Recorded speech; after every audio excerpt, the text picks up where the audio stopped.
Hi, I'm Carl Richards and welcome to the Visualizing Finance show here at the Kimball Art Center. I'm the artist.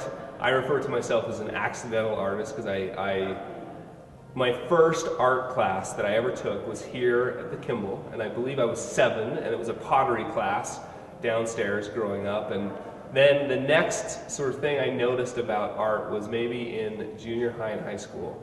I started doodling a little bit while my teachers were talking, and I realized it helped me remember things from class. But I didn't think of myself as an artist. I just was doodling on pieces of paper. In fact, I got in trouble for it more than I got any sort of credit for it. And then I started my career I'm a financial planner. So all that means is I help people make smart decisions about money.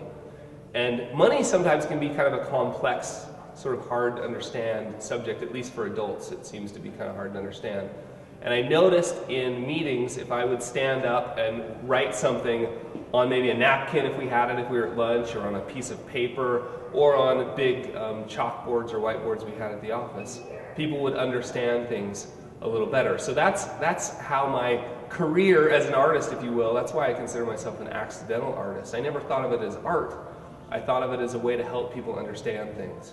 And so I'll walk you around a little bit at the show here. So these big chalkboards kind of represent big, messy work that we were doing. And the reason I love chalkboards is there's nothing really perfect or precise about them.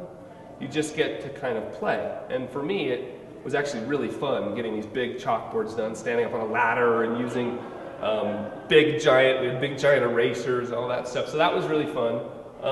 This one's kind of fun. This may make some sense to you. That I don't know if you've noticed your parents hanging out on Facebook, but I've noticed that sometimes when you're 30 or 40 or 50 years old, people that you knew in high school start showing back up on Facebook, and they might not still be your friends. And you do the same thing with investments. And your parents, you'll notice this. Sometimes you buy investments and you keep them a long time, and you don't really ask questions like, are they still right for me? Same thing your parents are doing with their friends at Facebook. Here, come over here. I also do these, so this is like the fancy section of the show. We also do these letterpress prints. And letterpress is really cool because it indents in the paper. It's this big printing press that indents in this really nice paper. And the idea behind this one was, have you ever noticed that something that started out as like, maybe you saw your friend's bike or your friend's iPod, and then the next thing, and you thought, oh, that's kind of cool. And the next thing you know, it's like you start feeling like you really need it. And the next thing you know, you're like, I have to have it. And then you buy it, and a couple days later, you don't really use it anymore. And so the idea behind this was to start asking ourselves, do we really need to buy all those like unnecessary plastic items, and are they really making us happy? And sometimes adults get pretty confused about that. Here, let me show you some other fun stuff we did with napkins over here. I found myself even on planes and at restaurants, I would draw on the back of napkins because it was the only thing we had. So there was no like grand plan behind it. It was like I needed to explain something. Hey, there's a napkin. We draw on napkins. So we tried to recreate that with these napkin sketches. And this one's kind of funny. Often, there's this old idea that there's herd mentality when we make decisions. Sometimes we do things. We call it in high school and junior high. We call it peer pressure. And I was just trying to capture here. Look, I have teenage daughters. And I also have an 11-year-old son, and I know a lot of teenage boys, and they do really silly things. And you could even say maybe some really stupid things. But I've noticed that often teenage girls hang out a lot together. So we were just trying to capture this idea that sometimes we do things just because everybody else is doing it, and I have a little secret for you. Adults do that too, and investors do it a lot. So even 50-year-old people that claim to not be influenced by peer pressure are. So it's one of those things you got to deal with in high school, and you're going to have to deal with when you get older too. So one of the really cool parts about the show is, and you'll have fun when you come to see it, is you get to draw too.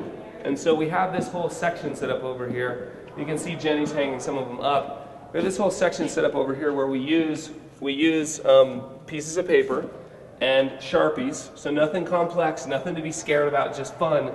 And we have you draw, depending on what, we have a couple things you could draw. Some are investment concepts and others are just as simple as what are you saving for? And so we've got a couple examples, like up here, this is Ruby Jane, who happens to be my daughter. Said she was saving for a car. Now, she's 7, so I'm not quite sure why she's saving for a car yet, but we'll have that conversation later. And then I saw one here somewhere, somebody saving for an iPhone. It's down there, she drew an iPhone. I thought, where are the balloons, the diversification balloons? You know, this one was kind of cool. We have this concept in investing called diversification. It's a big fancy word, but all it means is sort of not putting all your eggs in one basket. So this person was showing that by having multiple balloons instead of one. And if one balloon popped, they would still have plenty of balloons. So this will be fun because some of these are going to be featured in the New York Times, which is a pretty big newspaper. So we're going to pick one or two every couple of weeks to run in the New York Times. So I'm really excited about it. Hope you can tell it's super fun, and look forward to seeing you here.